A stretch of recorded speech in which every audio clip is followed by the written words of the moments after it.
এটাই চাইছে তারা, মানে নারী পুরুষ এটা শুধু অবাধ মেলামেশা, অবাধ যৌনাচার করা, এই সেক্সুয়াল এই বিষয়টাকে একদম সহজলভ্য করে দেওয়া। এটা করে দেওয়ার জন্যই তার ট্রান্সজেন্ডার নামে যেহেতু সমকামিতাকে প্রমোট করতে পারে নাই, সরাসরি তারা অ্যাক্টিভ করতে পারে নাই, তাই তারা ঘুরে এখন কান ধরার চেষ্টা করছে। বাংলার জমিনে মুসলমান যারা আছেন সাবধান এবং সতর্ক থাকবেন। তাদের যে দৃষ্টি বাংলাদেশের উপরে, যেই তাদের দৃষ্টি আছে যে বাংলাদেশ নয় মুসলিম কান্ট্রিগুলোর উপরে ভয়ঙ্কর, কারণ পৃথিবীর সমস্ত ধর্ম তাদের এই সেকুলারিজমের কাছে আত্মসমর্পণ করেছে। ইসলাম কেবলমাত্র বাকি আছে, তাদের সঙ্গে চ্যালেঞ্জের মোকাবেলায় আজ পর্যন্ত করে যাচ্ছে। ইসলাম তার আদর্শকে এখন পর্যন্ত তাদের কাছে আত্মসমর্পণ করেনি।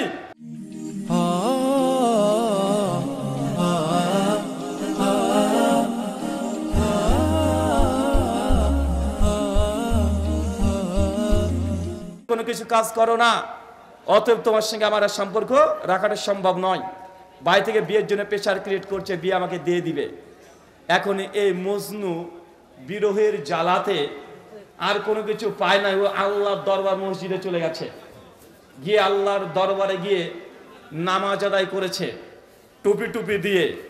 2-4 দিনের মধ্যে তাহাজ্জুদের নামাজও ধরেছে, 5 ওয়াক্ত 6 ওয়াক্ত তাহাজ্জুদের নামাজও পড়েছে। হাউমাউ করে হৃদয় থেকে কেঁদে কেঁদে আল্লাহ চেয়েছে, আল্লাহ ওই মেয়েটা আমাকে দিয়ে দাও, ওকে ছেড়ে আমি বাঁচবো না। আল্লাহ মেয়েটাকে দিয়ে দাও, ওকে ছাড়া বাঁচবো না। দেখা যাচ্ছে তার দোয়া আল্লাহ কবুল করেনি। 1 সপ্তাহ পর মেয়েটার বিয়ে ঠিকও হয়ে গেছে। 14 দিনের মাথায় মেয়েটার বিয়ে হয়ে চলে যাচ্ছে, আর পেছন থেকে মমতাজের গান বাজছে, ফাইটা যায়। কথা বুঝতে পারলেন না? বাঙালিদের নাস্তিক হওয়ার কারণ আমি দেখেছি অধিকাংশ, কারণ এই ফিল্ডে কাজ করতে যখন শুরু করেছিলাম তখন থেকে দেখি যে নাস্তিক কেন হয়, কোনো যৌক্তিক কোনো প্রমাণ আছে? কেন নাস্তিক হচ্ছে তুমি? কেন তুমি মনে করছো সৃষ্টি আছে কিন্তু স্রষ্টা নাই? এটা তো অযৌক্তিক, এটা তো একটা ফ্যালাসি। এই যৌক্তিকতার কোনো যুক্তি আসে না। তাই মানুষের অধিকাংশ কখনো ছ্যাঁকা খেয়ে ডিপ্রেশনে গিয়ে অর্থের লোভে, টাকার লোভে, চাকরির লোভে, এই কারণে মানুষ নাস্তিক হয়, বিশেষ করে বাঙালি। আর প্রকৃত যারা নাস্তিক, যারা গবেষণা করে তারা চিন্তা করেছে যে স্রষ্টার অস্তিত্ব পাচ্ছি না, এই জন্য নাস্তিক। চলেন নাস্তিকরা চিন্তা করে কিভাবে, তাদের সাইকোলজি কি? তাদের কাছে চিন্তা করার 5টা ইন্দ্রিয় আছে। কয়টা? চক্ষু, কর্ণ, নাসিকা, জিহ্বা, ত্বক। চোখ দিয়ে যা দেখি তা বিশ্বাস করি। 2, কান দিয়ে যা শ্রবণ করি তা আমি বিশ্বাস করি। 3, ত্বক দিয়ে যা অনুভব করি তা বিশ্বাস করি। আর চক্ষু, কর্ণ, নাসিকা, নাক দিয়ে যা গন্ধ শ্বাস নিই, এটা আমি বুঝতে পারি, এটা আমি বিশ্বাস করি। টোটাল 5টা জিনিস তারা এই চক্ষু, কর্ণ, নাসিকা, জিহ্বা আর ত্বকের সাহায্যে যা তারা উপলব্ধি করতে পারে, তারা মনে করে এটাই জ্ঞান, এর বাইরে আর কোনো কিছু এক্সিস্ট তথা অস্তিত্বে নাই। কথা বুঝতে পারছেন?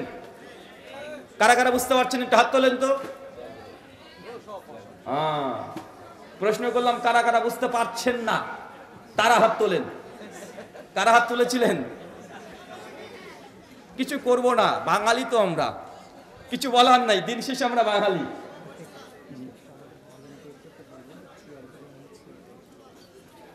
ভলেন্টিয়ার্স ভাই যারা আছেন, কমিটির তরফ থেকে অনুরোধ আসছে, একটু চেয়ারটা যদি আপনারা একটু মুছে দিতে পারেন, আমাদের দিনী ভাইয়েরা বসতে পারবে। একটু আপনারা কষ্ট করে চেয়ারগুলো একটু মুছে দেন। সম্মানিত সুধী, নাস্তিকদের জ্ঞানের উৎস কয়টা? নাস্তিকদের জ্ঞানের উৎস কয়টা? 5টা।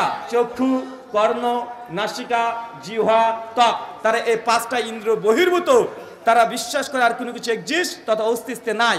যেহেতু আল্লাহকে চোখ দিয়ে দেখা যায় না, তাই আল্লাহ নাই। যেহেতু জিহ্বা দ্বারা আল্লাহ স্বাদ নেওয়া যায় না, অতএব আল্লাহ নাই। যেহেতু কান দ্বারা আল্লাহ কথা আমি শুনি নাই, এই জন্য আল্লাহ নাই। যেহেতু ত্বক দ্বারা আমি ব্যথা বা ভালো অনুভব করি না, এই জন্য আল্লাহ নাই। কথা কি বুঝতে পারছেন? তারা জ্ঞানের যে উৎস মনে করছে 5টা। কিন্তু আমার একটা ছোট্ট সাদা মনে সাদা প্রশ্ন, যদি 5টা ইন্দ্রিয়ের সাহায্যে যা আছে সেটাই যদি হয়ে যায় জ্ঞান, এর 5ম ইন্দ্রিয়ের বাইরে জ্ঞানের আর কোনো উৎস নেই, তাহলে আমার একটা প্রশ্ন, আপনার এই প্রশ্নটা নোট করবেন। স্বপ্ন দেখেন? কারা কারা স্বপ্ন দেখেন? মাশাআল্লাহ, অনেকে তো স্বপ্ন দেখেন। আচ্ছা, স্বপ্নতে কোনো মিষ্টি খেয়েছেন?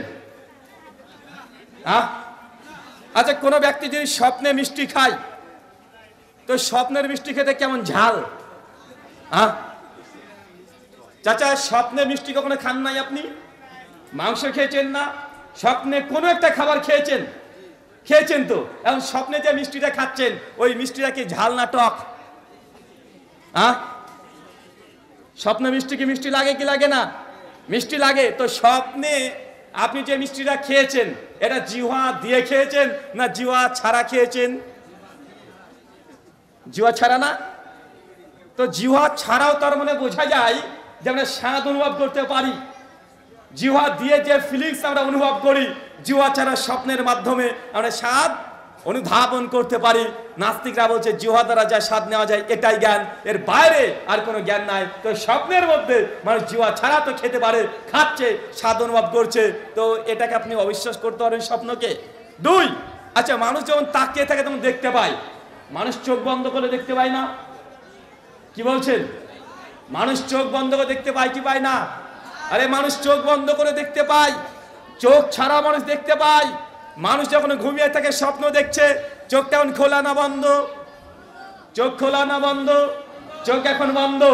একদম আপনি এখন সিনেমার মতো নিজে নিজে স্বপ্ন দেখছেন, গার্লফ্রেন্ডের কাছে চলে গেছেন, একটা গোলাপ দিয়ে দিয়েছেন, 14 ফেব্রুয়ারি গেল। ভাই দেখেন কি দেখেন না? কথা বলেন। দেখছেন যে স্বপ্ন, কঠিন বাস্তব স্বপ্ন দেখছেন, যে স্বপ্নের মধ্যে কেউ আপনাকে তাড়ছে, প্রচন্ড চিৎকার মারছেন, বাইক চালাচ্ছেন, হঠাৎ বাইকটা দুর্ঘটনা ঘটে গেছে, অ্যাক্সিডেন্ট হওয়ার কারণে আপনি পরে ছিটকে একটা পুকুরের পাশে পড়ে গেছেন, আপনার পা ভেঙে কেটে গেছে, রক্ত বের হচ্ছে, প্রচন্ড চিৎকার মারছেন, জোরে জোরে চিৎকার মারছেন। ভাই আপনি স্বপ্নে যখন অ্যাক্সিডেন্ট করেন, স্বপ্নে যখন খারাপ স্বপ্ন দেখেন, ঘুম থেকে উঠেও এই স্বপ্নের একটা ইফেক্ট, একটা ক্রিয়া কাজ করে কি করে না? তো মানুষ ত্বক ছাড়া নাকি ব্যথা অনুভব করে না? স্বপ্নের মধ্যে কাউকে ঠাস করে একটা থাপ্পড় মেরে দিলে ওই অনুভব করতে পারেন কি পারেন না? স্বপ্নে যদি ভয়ের কোনো স্বপ্ন দেখেন অনুভব করতে পারেন কি পারেন না? পারেন। তার মানে আমরা বুঝতে পারলাম যে স্বপ্ন এমন একটা দুনিয়া, এমন একটা অদৃশ্য দুনিয়া যেখানে চোখ ছাড়া দেখা যায়, কান ছাড়া শোনা যায়, ত্বক ছাড়া ব্যথা অনুভব করা যায়, জিহ্বা ছাড়া টেস্ট নেওয়া যায়, আর নাক ছাড়া আপনি সুগন্ধি নিতে পারেন। স্বপ্নে যদি গোলাপ ফুলের গন্ধ করে শোনেন, এটা গোলাপ ফুলের মতোই। তার মানে বোঝা গেল 5টা ইন্দ্রিয় ছাড়াও এমন কিছু জ্ঞান আছে আল্লাহ আমাদের অটোমেটিক এই ব্রেনের মধ্যে আমাদেরকে ঢুকিয়ে দিয়েছেন, ইনস্টল করে দিয়েছেন, যে 5 ইন্দ্রিয় বাদ দিয়েও আমরা ব্যথা অনুভব করতে পারি, স্বাদ অনুভব করতে পারি, তথা এই 5 ইন্দ্রিয় বাদ দিয়ে জ্ঞান অর্জন করার 6 নম্বর কোন সোর্স, 6 নম্বর উৎস এটা আমাদের কাছে আছে, যেটা দেখাও যায় না, শোনাও যায় না, অনুধাবন করা যায় না, টাচ করা যায় না, শোকাও যায় না। আছে না নাই? আচ্ছা একটা কমন প্রশ্ন তাদের, যদি নাস্তিককে বলেন 1 মিনিটের জন্য আপনি ধরে নেন স্রষ্টা বলে দুনিয়াতে কেউ নাই, 1 মিনিটের জন্য, ফর সেক অফ আর্গুমেন্ট 1 মিনিটের জন্য ধরে নেন, দিয়ে প্রশ্ন করেন যে ভাইজান ধরে নিলাম ঈশ্বর বা স্রষ্টা বলে কেউ নাই, এখন গোটা বিশ্ব জগৎকে কিভাবে পরিচালনা করবেন? বিশ্ব জগৎ কোনটা নৈতিক কোনটা অনৈতিক, কোনটা জায়েজ কোনটা না জায়েজ, কোনটা হালাল কোনটা হারাম, কোনটা বৈধ কোনটা অবৈধ, এটা কিভাবে আপনার নির্ধারণ করবেন মোরালিটি? তাদের জবাব থাকবে যে আমি যেটাকে ভালো মনে করি সেটাই ভালো, আমি যেটা খারাপ মনে করি সেটাই খারাপ। এগুলো বিশ্লেষণ করব বিজ্ঞান দিয়ে। কি দিয়ে? কথা বলেন। নাস্তিকদের কাছে হাতিয়ার কি আছে? সায়েন্স, বিজ্ঞান। আমাদের কাছে হাতিয়ার কি আছে? আল্লাহ সুবহানাহু ওয়া তাআলা আল্লাহ মদ হারাম করেছে, কেন হারাম? বৈজ্ঞানিক উপকারিতা থাক আর না থাক, আল্লাহ হারাম করেছে, এটা হারাম, আমাদের প্রশ্ন দরকার নেই। আল্লাহ স্যার নামাজ পড়তে বলেছে, নামাজ পড়ে আমাদের কোনো বাহ্যিক উপকার হোক চাই না হোক, আল্লাহ বলেছেন পড়তে, আমরা পড়বো, এটা আমাদের বিশ্বাস। এখানে আমরা বিজ্ঞান আমরা খুঁজতে যাই না। আল্লাহ বলেছে রোজা পালন করতে, সিয়াম পালন করব, এখন রোজাতে কি কি উপকার আছে এটা থাকলেও করব, না থাকলেও করব, এটা হচ্ছে ঈমান। কথা বুঝতে পারছেন? এটা ঈমান। কিন্তু নাস্তিক বলছে যে না, আমরা গোটা বিশ্ব জগতে যেটাই করবো না কেন এর পেছনে সায়েন্টিফিক ব্যাখ্যা থাকতে হবে, বৈজ্ঞানিক তথ্য প্রমাণ থাকতে হবে, তবে সেটা অনুমোদিত হবে, নচেত সেটা নিষিদ্ধ হয়ে যাবে। বিজ্ঞান যদি বলে এটা কল্যাণ তো কল্যাণ, আর বিজ্ঞান যদি বলে এটা অকল্যাণ তো অকল্যাণ। আমার একটা প্রশ্ন আপনার কাছে থেকে গেল, ধরেন একজন নাস্তিক যে আল্লাহকে বিশ্বাস করে না, যে বিজ্ঞানকে বিশ্বাস করে, তাকে প্রশ্ন করবেন যে চুরি করা ভালো কাজ না খারাপ কাজ? আমি বললাম ধরেন নাস্তিকের অবস্থান থেকে আমি বললাম চুরি করা খারাপ কাজ নয়, নাস্তিকরা চুরি করাকে খারাপ কাজই মনে করে। এখন আমাকে যুক্তি দিয়ে আর বিজ্ঞান দিয়ে প্রমাণ দিতে হবে চুরি করা খারাপ। কেউ আপনি চুরি করা খারাপ এটা প্রমাণ করতে পারবেন? চুরি করে কেন খারাপ? কেউ একটা যুক্তি দিতে পারবেন? একটা বৈজ্ঞানিক প্রমাণ। অ্যালবার্ট আইনস্টাইনকে কবর থেকে তুলে নিয়ে আসেন, স্যার আইজাক নিউটনকে কবর থেকে তুলে নিয়ে চলে আসেন, বর্তমান বিশ্বজগতের সবচেয়ে বড় নাস্তিক যিনি জীবিত এখনো আছেন, রিচার্ড ডকিন্স, নাস্তিকতাকে আবার নতুন ভাবে প্রচার করছে গোটা বিশ্ব জগতে। নাস্তিকদের মধ্যে গুরু যিনি রিচার্ড ডকিন্সের, তাকে তুলে নিয়ে চলে আসেন, জিজ্ঞাসা করেন যে চুরি করা যে খারাপ, এটা কেন খারাপ, বিজ্ঞান দিয়ে প্রমাণ করে দেখাও। ভাই প্রমাণ করা সম্ভব? আচ্ছা আপনারা কেউ একটু যুক্তি দেন তো, আমি খণ্ডন করছি, বলেন চুরি করে কেন খারাপ?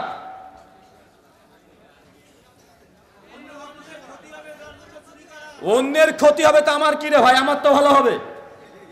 আমি তো আল্লাহ নাই, মৃত্যুর পরে পরকালে জীবন নাই, শাস্তি পাওয়ার কোনো আমার জায়গা নাই। এখানে নৈতিকতা প্রশ্ন আসে কিভাবে? ওই ব্যক্তি চুরি করেছে, ধরেন ওর 100 কোটি টাকার মালিক, আমি 1 কোটি টাকা চুরি করেছি, মানে ওর প্রচুর সম্পত্তি, 1 কোটি টাকা নিচের কোনো ক্ষতি হয়নি। ভাই এমন লোক আছে না নাই? এমন 1 কোটি টাকা নিয়েছি, আমি কিন্তু 1 কোটি টাকা পেয়ে অনেক বড় লোক হয়ে গেছি। আমার পরিবারে 10 জন সদস্য আছে, ছেলে মেয়েকে খাওয়াচ্ছি, 1 কোটি টাকা নিয়ে চুরি করে আমি 100টা পরিবারের মুখে আমি ভাত তুলে দিচ্ছি, তাদের বাসস্থানের ব্যবস্থা করে দিয়েছি। এখন বলেন চুরি করা ভালো না খারাপ? একজনের চুরি করেছি, 100 জনের উপকার করেছি, চুরি করা ভালো না খারাপ? এটা তো নাস্তিকদের জবাব হয়ে গেল। মানে নাস্তিকরা যে যুক্তি দেয় যে বিজ্ঞান দিয়ে এবং যুক্তি দিয়ে গোটা বিশ্বকে আমরা বিশ্লেষণ করে দেখবো, তা আমার প্রথম প্রশ্ন এটাই যে চুরি করা খারাপ কোন বিজ্ঞান পৃথিবীর কোন মানুষ কখনো বলতে পারবে না, যুক্তি দিয়ে আপনি বলতে পারবেন না। আপনি বলতে পারেন চুরি করলে আপনাকে পুলিশে ধরে নিয়ে যাবে, আমি বলবো যে ভাই পুলিশ আমার বাম পকেটে পোড়া আছে, পুলিশকে আমি 1 কোটি চুরি করে 10 লাখ টাকা থেকে দিয়ে দিব, পুলিশ আমার পক্ষেই কথা বলবে, যার চুরি হয়েছে তার বিরুদ্ধে কথা বলবে, পুলিশ আমার পকেটে। এখন বলেন চুরি করা খারাপ না ভালো? খারাপ বলছেন, প্রমাণ কি? আমাদের মোরালিটি, আমাদের নৈতিকতা, আমাদের সংবিধান, আমাদের রব আল্লাহ দিয়েছেন। চুরি করা খারাপ মানে যুক্তি দেখার দরকার নেই। আল্লাহ খারাপ বলেছে খারাপ, এটা আমাদের বিশ্বাস, এটাকে বলে ঈমান। আর যারা নাস্তিক তারা বলছে না, এই বিশ্বাস দিয়ে কাজ হবে না, আমাদের তথ্য লাগবে, যুক্তি দিতে হবে এবং বৈজ্ঞানিক প্রমাণ দিতে হবে, তবে কোনটা যৌক্তিক, কোনটা অযৌক্তিক, কোনটা নৈতিক, কোনটা অনৈতিক, কোনটা করণীয়, কোনটা বর্জনীয়, আমরা এইভাবে গোটা বিশ্বকে আমরা দেখতে চাই। তো ভাই বলে তো চুরি করা খারাপ, পৃথিবীর কোনো বিজ্ঞানী এটা প্রমাণ করতে পারবেন, এটা ব্যর্থ হবে। এটা কঠিন হয়ে গেল, এটা সহজ উদাহরণ দিই। আচ্ছা রাস্তাতে একটা নাস্তিক যাচ্ছে, ধরেন হেঁটে, মেয়ে মানুষ, মেয়ে নাস্তিক আছে না ভাই? একজন তাসলিমা, নাস্তিকদের মা, তাসলিমা দেখছে রাস্তাতে যাচ্ছে, আর আরেকজন নাস্তিক ও গিয়ে তাসলিমাকে ধর্ষণ করে দিল জোরপূর্বক। কথা বুঝতে পারছেন? জোর করে ধর্ষণ করে দিয়েছে। এখন আমার প্রশ্ন, এই যে একজন নাস্তিকে ধর্ষণ করলো, এটা ভালো না খারাপ? খারাপ কিসের? বৈজ্ঞানিক প্রমাণ দিতে হবে, বৈজ্ঞানিক প্রমাণ লাগবে। বিজ্ঞানীকে তুলে নিয়ে চলে আসেন, ধর্ষণ করা খারাপ কেন খারাপ? কোন পৃথিবীর নাস্তিক বলতে পারবে না, নাস্তিক সর্বোচ্চ, কোন বিজ্ঞানী সর্বোচ্চ এটা বলতে পারবে যে একটা মেয়ের সঙ্গে ধর্ষণ করা হয়েছে বা তার সঙ্গে ব্যভিচার করা হয়েছে, এর দরুন মেয়েটার এই ক্ষতি হয়েছে, তার শারীরিক ক্ষতি হয়েছে। কিন্তু এটা যে অনৈতিক, এটা যে করা উচ্চতাহীন, এটা যে অনৈতিক, নাস্তিক বা বিজ্ঞানী এটা বলতে পারে? কথা বলেন। কারণ ধর্ষণ হয়েছে বা ব্যভিচার করেছেন, বিয়ে করার পরে সবাস করলে যা হয়, বিয়ের আগে আপনি এই কাজটা করলে তাই হয়। এখানে ক্ষতি আপনি প্রমাণ করতে পারবেন না। সর্বোচ্চ আপনাকে বিজ্ঞান বলতে পারে যখন তার সঙ্গে শারীরিক সম্পর্ক করেছেন সেই সময় এত ইঞ্চি এটা গিয়েছে, এখানে মেয়েটার ব্লিডিং হয়েছে, এর জন্য তার এই ব্রেন থেকে হরমোনটা নিঃসরণ হয়েছে, ধর্ষণ হওয়ার ফলে তার ভেতরের কি প্রতিক্রিয়া এটা বলতে পারে। কিন্তু বিজ্ঞান এটা বলতে পারে না যে ধর্ষণ করা, ব্যভিচার করা এটা যে নিষিদ্ধ, অনৈতিক, এটা বিজ্ঞান বলতে পারে না। পারে? বিজ্ঞান পারবে না, বিজ্ঞানের ক্ষমতা নাই, বিজ্ঞান চেষ্টা করলেও পারবে না। এরকম হাজারো প্রশ্ন আছে। ভাই বোনের সঙ্গে বিয়ে করা জায়েজ না না জায়েজ? আর এটা তো ধার্মিকদের কথা, নাস্তিকদের তরফ থেকে জবাব দিতে হবে। 2 ভাই বোন ম্যাচুরিটি পার করে ফেলেছে 18 বছর।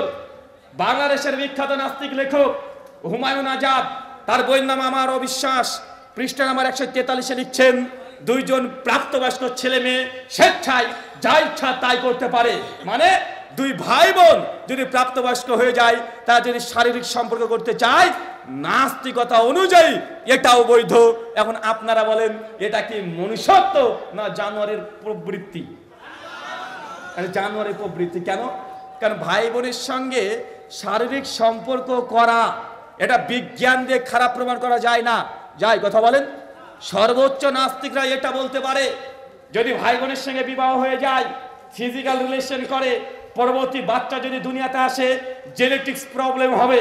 মানে বাচ্চার দুর্বলতা হতে পারে, তার ব্রেনের উপরে প্রভাব পড়তে পারে, সে বিকলাঙ্গ হতে পারে জেনেটিক্স প্রবলেমের কারণে। এখন কেউ নাস্তিক যদি বলে যে না, আমি বাচ্চা চাই না, আমি প্রোটেকশন নিয়ে আমি শারীরিক সম্পর্ক করব, এখন বলেন তাহলে যুক্তি কোথায় থাকবে? কথা কি বুঝতে পারছেন? আমি আগে বলেছি, এই কথাগুলো একটু আগে থেকে নাস্তিকদের ব্যাকগ্রাউন্ড না জানলে এই কথাগুলো আপনি বুঝতে পারবেন না, সব আপনার মাথার উপর দিয়ে চলে যাবে। নাস্তিকতা কেউ যদি বিশ্বাস করে, আল্লাহ যদি নাই, সবচেয়ে বড় প্রবলেম হয়েছে দুনিয়া চালানো। এই দুনিয়া হয়ে যাবে যারা জোর যার মুল্লুকতা তাদের। আর একটা উদাহরণ দিয়ে বুঝতে পারবেন, ধরেন একজন ব্যক্তি 100টা মানুষকে হত্যা করেছে, ওই ব্যক্তি 100 কোটি টাকা প্রতারণা করেছে, ওই ব্যক্তি বাংলাদেশের নেভির গোপন তথ্য আমেরিকাতে পাচার করে দিয়েছে, ওই ব্যক্তি 10টা মেয়ের সঙ্গে ধর্ষণ করেছে, ওই ব্যক্তি 125টা ছেলেকে, বাচ্চা ছেলেকে স্কুলে যাচ্ছিল গুলি করে মেরে দিয়েছে। ভাই সবগুলো বড় বড় অপরাধ কি অপরাধ নয়? আচ্ছা, এই দুনিয়ার আদালত কি করতে পারে? সবাই কেস করেছে, ওই ব্যক্তির বিরুদ্ধে একদম চলে গেছে হাইকোর্টে, তার সুপ্রিম কোর্টে বিচার চলে গেছে। অপরাধী একজন, কিন্তু অপরাধের সংখ্যা আছে 100টা, সবগুলো বড় বড় অপরাধ। প্রথম অপরাধের ফাইল দেখছে, 10টা মেয়েকে রেপ করে ধর্ষণ করে মেরে দিয়েছে, প্রথম ফাইল। জাজ দেখে অবাক, এত বড় ক্রাইম করেছে, এত বড় ক্রিমিনাল। প্রথম ফাইল দেখে সিদ্ধান্ত, এই ব্যক্তিকে প্রকাশ্যে ফাঁসি দিয়ে মেরে দিতে হবে। জাজের রায় অনুযায়ী তাকে ফাঁসি দেওয়া হয়ে গেল, ফাঁসিতে সে মৃত্যুবরণ করে গেছে অলরেডি।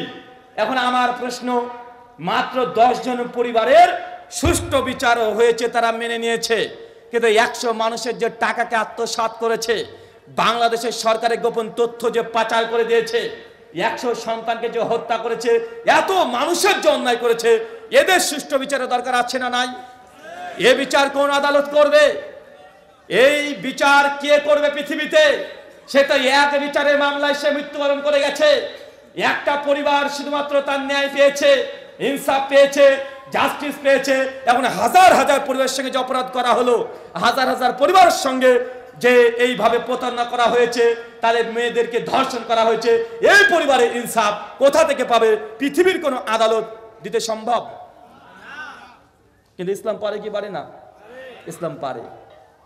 দুনিয়ার আদালতও যদি তার বিচার সম্পূর্ণ না হয়, মালিকি ইয়াউমিদ্দিন, আল্লাহ বিচার দিনের মালিক।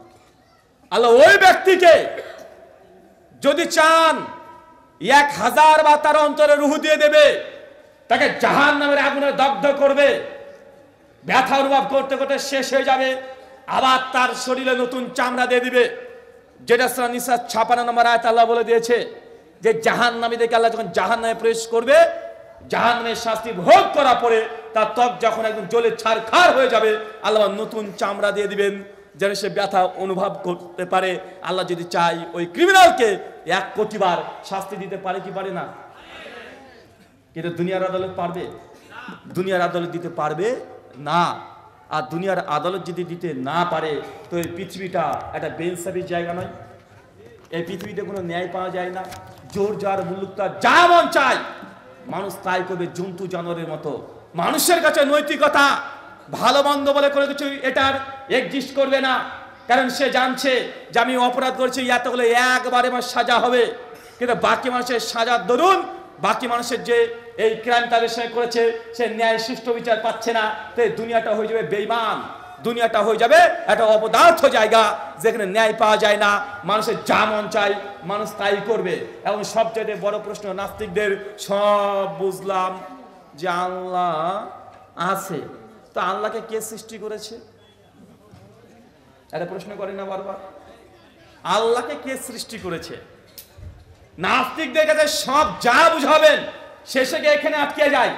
বুঝলাম আল্লাহকে সৃষ্টি করেছে, কিভাবে সৃষ্টি করেছে এখন প্রশ্ন করতে শুরু করে দেয়। কেন?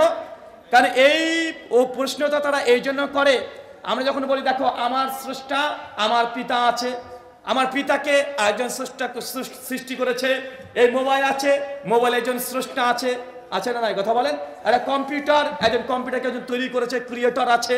তো আল্লাহ সুবহানাহু ওয়া তাআলা তিনিও যদি স্রষ্টা হন তাহলে তাকে কে সৃষ্টি করেছে? একটা প্রশ্ন করে কি করে না? জবাব, একটা ব্যাচেলার এখনো বিয়ে করেনি কেউ আছেন? হাত তোলেন তো। তুমি তুমি দাঁড়াও তো, ছেলে তুমি একদম ছোট, ওর বিয়ে করার সাথে বসো, তুমি ওঠো। হ্যাঁ, এই এত বড় মানুষটা বিয়ে করেনি, ইন্না লিল্লাহ। তোমার কয় ছেলে মেয়ে বাবা? এই তুমি তো তুমি ছেলে মেয়ে কয়টা তাই বলো? কি করে তোমার ছেলে মেয়ে? বয়স কত ছেলের? কোন ক্লাসে পড়ে? কি খেতে পছন্দ করে? কথা বুঝতে পারলেন না? এবার তুমি বসো। প্রশ্ন এই জন্য করলাম যে যার ব্যাপারে প্রশ্ন করা হচ্ছে সে গুণে গুণান্বিত নয়, সে বিয়েই করেনি, তার ছেলের প্রশ্ন আসে কিভাবে? তার ছেলের বয়স আসে কিভাবে? তার ছেলে কোন ক্লাসে পড়ে আসে কিভাবে? যিনি আল্লাহ সুবহানাহু ওয়া তাআলা তিনি স্রষ্টা, তিনি সৃষ্টি নয়। যিনি স্রষ্টা তার কখনো স্রষ্টা থাকতে পারে না। যিনি সৃষ্টি তার স্রষ্টা থাকে। আমরা আল্লাহকে বলি স্রষ্টা, সৃষ্টি বলি না। স্রষ্টা তিনি তো ক্রিয়েটর, তার কোনো স্রষ্টা থাকা লাগে না। যেমন একটা ছেলেকে বলছি ভাই তুমি কি তোমার বউ পেটানো ছেড়ে দিয়েছো? বাবা কি উত্তর দেবে? ও তখন বলছে যে না আমি ছাড়িনি। তার মানে সে আগেও মারতো এখনো মারি। এখন বলছে না ভাই ছেড়ে দিয়েছি। তার মানে দেখা যাচ্ছে সে আগে মারতো এখন আর মারে না। অথচ দেখা যায় যাকে প্রশ্ন করছে সে বিয়েই করেনি। কথা বুঝতে পারছেন না ভাইজান? এই প্রশ্নটা কি প্রশ্ন? অবান্তর প্রশ্ন। এই প্রশ্নটাকে বলা হয় লজিকের ভাষাতে, ইলমুল কালামের ভাষাতে লজিক্যাল ফ্যালাসি। অযৌক্তিক প্রশ্ন। যে অযৌক্তিক প্রশ্ন, যে ব্যক্তির বিষয়ে প্রশ্ন করছেন সে গুণে গুণান্বিতই নয়, অথচ তার উপরে প্রশ্ন করে দিলেন। মানে আপনি আগে থেকে স্ট্রম্যান ফ্যালাসি করেছেন, মানে আগে থেকে একজন ব্যক্তি সে যা না এটা ধরে নিয়েছেন, ধরে নিয়ে আপনি জিজ্ঞাসা করছেন যে ওই ব্যক্তির প্রসঙ্গে। তো আল্লাহ সুবহানাহু ওয়া তাআলা তিনি ওয়াল আউয়ালু, তিনি সর্বপ্রথম, তিনি সর্বশেষ, তিনি স্রষ্টা, তিনি ক্রিয়েটর। বাদিউস সামাওয়াতি ওয়া মা ফিল আর, তিনি সর্বপ্রথম আসমান এবং জমিনকে সৃষ্টি করেছেন। আল্লাহ সৃষ্টি নয়, আল্লাহ স্রষ্টা। তাই আল্লাহ প্রসঙ্গে প্রশ্ন করাটাই অবান্তর। যেমন ভাবে একজন ব্যাচেলারের কয়টা বউ আছে, কয়টা ছেলে আছে, কোন ক্লাসে পড়ে, দেখতে কেমন, এই প্রশ্ন যেমন অবান্তর, আল্লাহকে কে সৃষ্টি করেছে এই প্রশ্ন করাও অবান্তর। কথা বুঝতে পারছেন? তাহলে বোঝা যাচ্ছে। এখন ভাবতে পারেন যে ভাই এটা তো অস্বাভাবিক কিছু নয়, যুক্তি দিয়ে আমরা সবকিছু বিশ্লেষণ করব। আপনাকে দেখাচ্ছি, দেখেন, যুক্তি নয়, বাস্তব সত্য কথা, তবে বাস্তবতা বিরোধী। কি বললাম? 2 যোগ 2 সমান কত? 4। এটা 100% ট্রুথ, একদম সত্য কথা। আপনাকে একটা অঙ্ক দিই, ছোট্ট একটা অঙ্ক করেন, আপনাকে দেখিয়ে দিচ্ছি আমি যে যুক্তি ঠিক, প্রশ্ন ঠিক, উত্তর ঠিক, কিন্তু বাস্তবতা বিরোধী হয়ে যাবে। কেমন? এই প্যান্ডেলটা তৈরি করতে 10 জন শ্রমিকের 10 দিন সময় লেগেছে। কি বললাম? এই প্যান্ডেলটা তৈরি করতে ধরুন 10 জন শ্রমিকের 10 দিন সময় লেগেছে। এখন গণিত শাস্ত্রের ভাষাতে, ম্যাথের ভাষাতে আপনাকে এবার আমি বলছি যে ভাই 1 লক্ষ শ্রমিক দিয়ে এই প্যান্ডেলটা তৈরি করতে কত দিন সময় লাগবে? উত্তর কি? অঙ্কতে কত পেয়েছিলেন ভাই? ডাব্বা। 10 দিন শ্রমিকের যদি 10 দিন সময় লাগে এই প্যান্ডেলটা তৈরি করতে, 1 লক্ষ শ্রমিকের এই প্যান্ডেলটা তৈরি করতে কতটুক সময় লাগবে? কতটুক? 1 ঘন্টার কম বেচারা।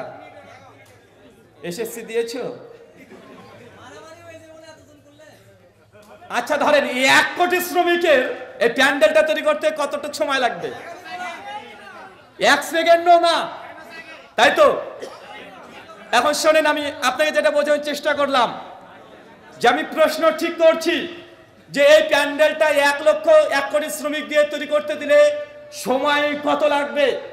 একজন যদি অঙ্কের ভাষাতে উত্তর দিয়েও দেয় যে মাত্র 1.5 সেকেন্ড সময় লাগবে, অঙ্ক ঠিক, প্রশ্নও ঠিক, উত্তর লিখেছেও ঠিক, বাস্তবে 1.5 সেকেন্ডে এত বড় একটা প্যান্ডেল তৈরি করে দেখানো সম্ভব? সম্ভব। তার মানে বোঝা গেল যে অনেক সময় যা আপনি বলছেন, যা অঙ্কের ভাষাটা করছেন, বিজ্ঞান দ্বারা করছেন, তারপরেও মানুষ বাস্তবতাহীন হতে পারে কি পারে না? মানুষ যা দেখে তাও তো ভুল দেখে। দেখছেন, ডাইরেক্ট দেখছে তো ভুল দেখছেন। দেখবেন কালকে চলে যাবেন রেল স্টেশনে, একদম দাঁড়িয়ে থাকবেন এইভাবে, দেখছেন রেল স্টেশন প্রথম কামরাটা কত বড়, এইভাবে তাকিয়ে দেখবেন, এইভাবে শেষের দিকে তাকান তো ভাই, দেখেন তো আপনার রেল স্টেশনের রেলটা শেষ কামরাটা ওটা আপনার চেয়ে ছোট মনে হয়। আছে না নাই? আছে না নাই? আছে তো। তো ভাই শেষ কামরাটা কি আসলে ছোট? তো আপনি কি দেখছেন? কি দেখছেন? চোখ দিয়ে দেখছেন ঠিক, সামনেরটা অনেক বড়, কিন্তু পেছনে দেখছেন ছোট। অথচ সব কামরাগুলোর সাইজ কিন্তু একই আছে। আছে না নাই? আছে না নাই? আছে। তার মানে যেটা দেখছেন তারপর আপনি ভুল দেখতে পাচ্ছেন। রাস্তাতে আপনি ফাঁকা ধুধু প্রান্তে চলে যান, দেখেন আকাশটা যেন জমিনের সঙ্গে মিশে গেছে, মনে হচ্ছে এই গোল হয়ে আকাশটা মিশে যাচ্ছে পানির সঙ্গে, মাঠের মধ্যে পাটের হয়ে আকাশটা ডুবে যাচ্ছে। আছে না নাই? তার মানে আপনি যা দেখছেন এটা অনেক সময় তো ভুল হতে পারে। আপনাকে এই যুক্তিগুলো দিয়ে আমি এতটাই বোঝালাম, কারণ নাস্তিকদের কাছে যুক্তি আর বিজ্ঞান ছাড়া কিছুই নাই, তাই তাদের সম্পর্কে আলোচনা করারও কিছু নাই। জাস্ট আপনাকে কয়েকটা যুক্তি আমি লজিক দেখালাম যে বিজ্ঞান দ্বারাও ধর্ষণ করাকে খারাপ প্রমাণ করা যায় না, বিজ্ঞান দ্বারাও মায়ের সঙ্গে বিয়ে করা এটা হারাম প্রমাণ করা যায় না, বিজ্ঞান দিয়েও ব্যভিচার করা হারাম প্রমাণ করা যায় না, বিজ্ঞান দিয়েও গরু ছাগলের সঙ্গে সহবাস করা এটা হারাম প্রমাণ করা যায় না। তার বাস্তব নমুনা এখন দেখছেন বাংলাদেশের ট্রান্সজেন্ডার চলছে না? এটা এই প্রপাগান্ডা কারা নিয়ে এসেছে? ওরাই নিয়ে এসেছে, ওরাই নিয়ে এসছে, দরদ মাখিয়ে বলছে। ওদের যুক্তি একটাই, দেখেন ছেলেটা বাহ্যিক দিক থেকে ছেলে, কিন্তু স্বভাব ভেতর ভেতর সে মেয়ে। তার ছেলে মানুষ, কিন্তু মেয়ের প্রতি কোনো ফিলিংস নেই। ছেলে মানুষ ছেলের প্রতি আকৃষ্ট হচ্ছে। তো এই যে ছেলে একজন ছেলের প্রতি আকৃষ্ট হচ্ছে, তো এটা এই ব্যক্তিকে দোষ দেওয়ার কি আছে? তোমরা মুসলিমরা, ধার্মিকরা কেন তার স্বাধীনতাতে হস্তক্ষেপ করছো? কেন? একজন ছেলে ছেলেকে চাইতেই পারে। একজন ছেলে যেমন একটা মেয়েকে চাচ্ছে, এটা তুমি মেনে নিতে পারছো, তো একজন ছেলেকে বিয়ে করবে, একটা মেয়েকে বিয়ে করবে, একটা ছেলে নিজেই ট্রান্সজেন্ডার হয়ে সে অন্য কিছু হয়ে যাবে, এটা তুমি কেন বাধা প্রদান করছো? বা একটা অভিযোগ করছে না তাদের? এটা একটা জবাব, মানে এটাই শুধু একটা অভিযোগ যে ট্রান্সজেন্ডার, যে মন যা চাইছে, মন বলছে সে নারী, বাহ্যিক শুধু দেখে বলা যাবে না। আমার একটা ছোট সাদা প্রশ্ন, এখন কেউ যদি তার মন বলে সে কুত্তা, এখন তাকে কি কুত্তাতে ট্রান্সফার করা যাবে? এটা আমি এমনি বললাম না, আপনি শুধু গুগলে চলে যান, এখন লেখেন ম্যান কনভার্টেড ডগ, মানুষ কুকুরে রূপান্তরিত হলেন। ব্রিটেনের 2021-এ একজন নাস্তিক সে বলছে মানুষ ভাল লাগে না জীবনটা, আমার মনে হয় কুকুরের জীবনটাই ভালো। এমন করলেন কি, সার্জারি করে মানুষের শরীরটাকে কুকুরে রূপান্তরিত করে দিলেন। মানুষের টেস্টোস্টেরন হরমোনকে বের করে দিয়ে কুকুরের যে হরমোন আছে ওই হরমোন শরীরে প্রবেশ করালেন। আস্তে আস্তে আস্তে আস্তে আস্তে আস্তে বাহ্যিক সে কুত্তা হয়ে গেলেন, এখন কুকুরের মতো ঘেউ ঘেউ করে বেড়ায়। কথা বুঝতে? জাপানে অনেক জায়গাতে আছে, কুকুরে রূপান্তরিত হয়ে যাচ্ছে। একজন বেড়াল প্রেমিক আছে না ভাইজান, মানে এতই বেড়াল প্রেমিক, ও বলছে আমি মানুষ আর থাকবো না, আমি নিজে বেড়াল হয়ে যাব। ও বেড়াল হয়ে গেছে। মানে গোটা দুনিয়াকে নাস্তিকরা কি চাচ্ছে? জন্তু জানোয়ারে রূপান্তরিত করে দিতে। আর যুব সমাজ, তরুণ সমাজ, পুরুষদেরকে তারা হিজড়া বানাতে যাচ্ছে। মানে আপনি নিজে এখন সংসারের মধ্যে থাকবেন যে আমি ছেলে না মেয়ে, ছেলে নামে নিজে টেনশনে থাকবেন। অনেক চাচা আছে বুঝতে পারছে না, চাচার জন্য বলে দিই, চাচা ট্রান্সজেন্ডার কি জানেন? আমি আমার ভাষাতে বলছি। আপনার ছেলের বয়স 26, ঘুম থেকে উঠেছেন আপনি, ওটা হচ্ছে কিরে বয়স 26 হলো, চাকরি তো ভালোই পেয়ে গেছিস, বিয়ে করবি না? আপনার ছেলে বলছে জি আব্বু করবো। তো বলছে চল তাহলে এই আব্দুর রহমানের মেয়ের সঙ্গে তোর বিয়ে দেবো, মেয়েটা খুব দেখতে সুন্দর, দেখে এসেছি, চল তোর বিয়ে দেবো। আপনার ছেলে বলছে যে আব্বু না, বিয়ে আমি ওর সঙ্গে করবো না। বলছে কেন রে? আব্দুর রহমানের মেয়ে তো খুব অনেক সুন্দর, টাকা পয়সাও আছে, মেয়েটা চাকরিও করে, বিয়ে করবি না কেন? না আব্বু, আব্দুর রহমানের মেয়ের সঙ্গে আমি বিয়ে করবো না। আরে কেন করবি না? কেউ পছন্দ আছে? না আব্বু পছন্দও নেই। তা বিয়ে কাকে করবি? ও বলছে যে আমি নুরুর বেটা আলামিনকে বিয়ে করব। ছেলে কিন্তু ওটা বেটা, ও দাঁড়িয়ে আছে, কি আছে বলেন তো? দাঁড়িয়ে আছে, ওর মুখে দাঁড়িয়ে আছে। ও বলছে যে তুই তো বেটা মানুষ, তুই নুরুর বেটাকে বিয়ে করতে যাবি কেন? তুই তো বেটা। বলছে আব্বা যদি মুখে বাইরে থেকে দেখছো তুমি পুরুষ, কিন্তু ভেতর ভেতর আমি নারী। এটা হচ্ছে ট্রান্সজেন্ডার। এটা কি জেন্ডার? এটা ট্রান্সজেন্ডার। ওর আব্বা রেগে গেছে, পাগল লেগে ছোড়া, ডাক্তার কাছে নিয়ে চলেছে। ডাক্তার বাবু এখানে এই ব্যাপার বিয়ে করতে বলছি নুরুর বেটা এই আব্দুর রহমানের মেয়ের সঙ্গে, আর ও বলছে ওর সঙ্গে নাকি করবে না, ও নাকি একটা পুরুষ মানুষ দেখতে, ভেতরে নাকি নারী। একটু খুলে দেখেন তো কি আছে। ডাক্তার খুলে চেন খুলে দেখছে যে না, যা টাকার বাবা তাই আছে। ওর বাপ লে পাগল হয়েছিস, এত সব কিছু তো আছে পুরুষ মানুষের, ওই জিনিসটা পুরুষ মানুষের, তারপর তুই বলছিস তুই নাকি নারী। ওকে আমরা পাবনায় পাঠাতে হবে না, ওটা কেটে বাদ দিয়ে ওটা লাগাতে হবে? ভাই ওর ট্রিটমেন্ট কোথার করার দরকার? মাথার না নিচের? আরে ওর সমস্যা মাথার। আর আধুনিক নাস্তিকরা বলছে না, আরে এই মানুষটা দেখতে যদি পুরুষের মতো, পুরুষের লিঙ্গ আছে, তবে সে যেহেতু মন চাইছে না সে পুরুষ থাকতে, সে নারী হয়ে যাবে, অতএব তার ওটা কেটে বাদ দিয়ে অপারেশন করে, সার্জারি করে, তার ওই জিনিস কেটে মেয়েদের ওই জিনিস লাগিয়ে ওকে এখন নারী হিসেবে ঘোষণা করে দাও। সমস্যা মাথার আর কাটছে নিচে। কথা বুঝতে পারলেন না ভাইজান? এটা হচ্ছে পশ্চিমা বিশ্বের এজেন্ডা। কোটি কোটি মার্কিন ডলার তার ট্রান্সজেন্ডারের নামে অর্থকে হাতিয়ে নিচ্ছে, অর্থকে কামিয়ে নিচ্ছে। মানুষকে এটা বলে বলছে দেখো তুমি যেহেতু একটা বাহ্যিক দিক থেকে পুরুষ, কিন্তু ভেতরে তুমি কিন্তু নারী, আর এই সমাজটাকে মেনে নেবে না। অতএব তুমি এক কাজ করো, তুমি সার্জারি করিয়ে নাও। এখন এই পুরুষ ছেলেটা চলে যাচ্ছে ব্রিটেনে, আমেরিকাতে, ও হসপিটালে গিয়ে তার পুরুষ অঙ্গটাকে কেটে বাদ দিয়ে দিচ্ছে, তার পায়ুর নিচে একটা ছিদ্র তৈরি করে মেয়েদের যোনিপথ লাগিয়ে নিচ্ছে, তার রাং বা অন্য জায়গাকার মাংস নিয়ে বুকে তার দুটো স্তন বসিয়ে নিচ্ছে। এখন এই ব্যক্তি হয়ে গেল পুরুষ থেকে নারী। কথা বুঝতে পারলেন না ভাইজান? তারপর নারীর যে হরমোন আছে, এই হরমোনটাকে তার শরীরের মধ্যে পুশ করা হচ্ছে ইস্ট্রোজেন হরমোন। আস্তে আস্তে আস্তে আস্তে আস্তে আস্তে এই পুরুষ মানুষটার স্বভাব পুরুষ থেকে দূর হতে থাকবে। আর ইস্ট্রোজেন হরমোনের কাজ কি? ইস্ট্রোজেন হরমোনের কাজ হচ্ছে কণ্ঠকে নরম করে দেওয়া, গায়ের শরীরকে পেশিগুলোকে নরম করে দেওয়া, তাকে আস্তে আস্তে নারী নারী সুলভ ভাব তৈরি করা ইস্ট্রোজেনের হরমোনের কাজ। আপনি যেগুলো দেখছেন যে এই ঘটনা ঘটছে, সে শুধুমাত্র এই বাহ্যিক পরিবর্তন হয়েছে। কিন্তু ট্রান্সজেন্ডার যদি 1 কোটি বার চাই যে পুরুষ থেকে নারী হয়ে গেল, এখন এই ব্যক্তি বাচ্চা ধারণ করবে, ও 14 গোষ্ঠীর সঙ্গে পারবে না। কথা বুঝতে পারলেন? শুধু স্তন লাগাতে পারবে, নিচে জনির মতো ছিদ্র করতে পারবে, কিন্তু সেই ফিলিংস পাবে না।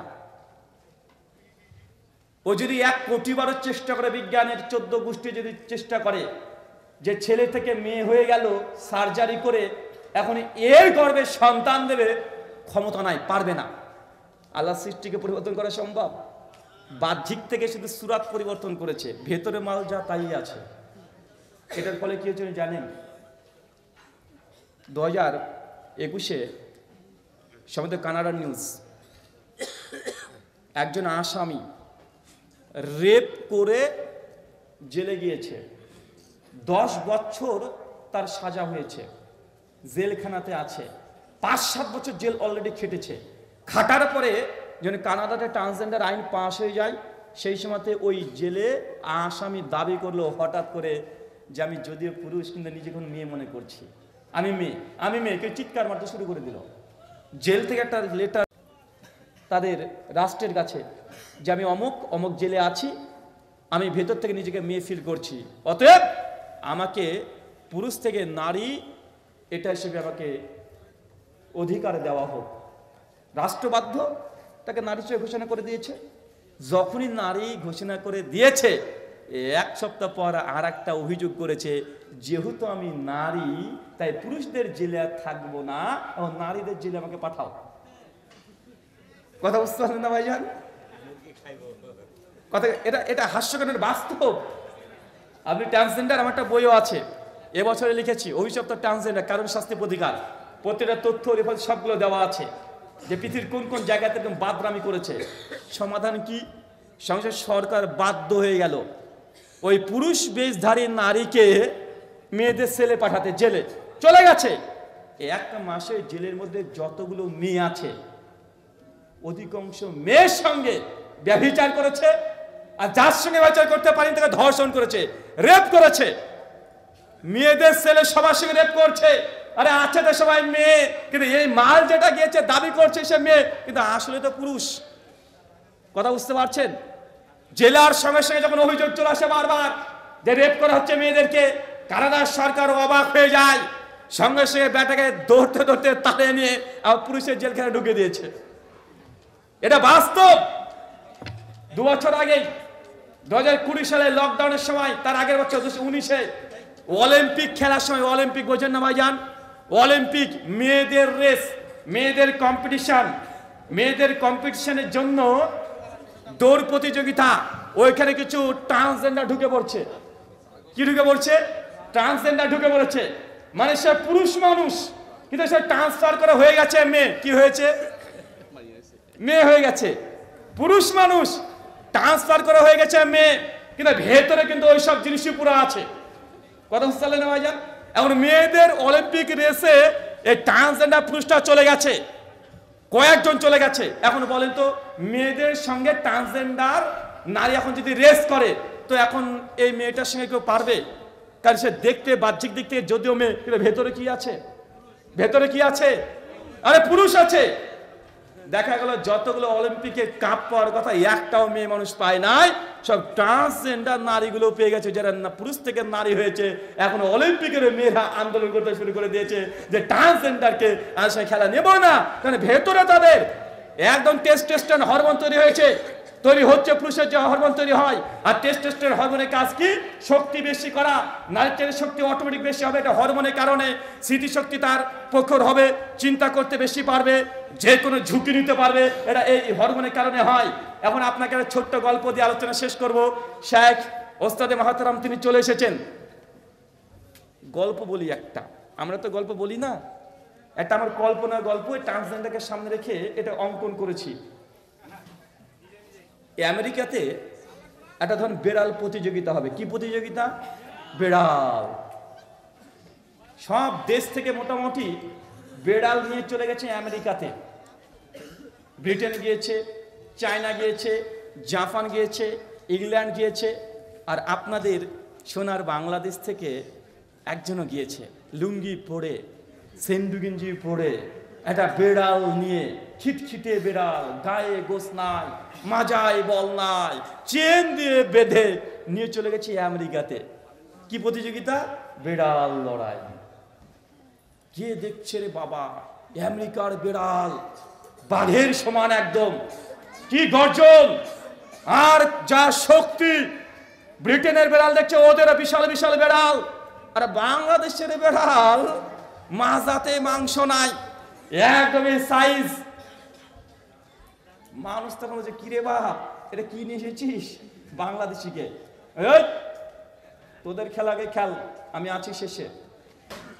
বেড়াল প্রতিযোগিতা শুরু, ঘন্টা বেজে গেছে। বলছে এবার বেড়াল লড়াই শুরু হচ্ছে আমেরিকার সঙ্গে ইংল্যান্ডের।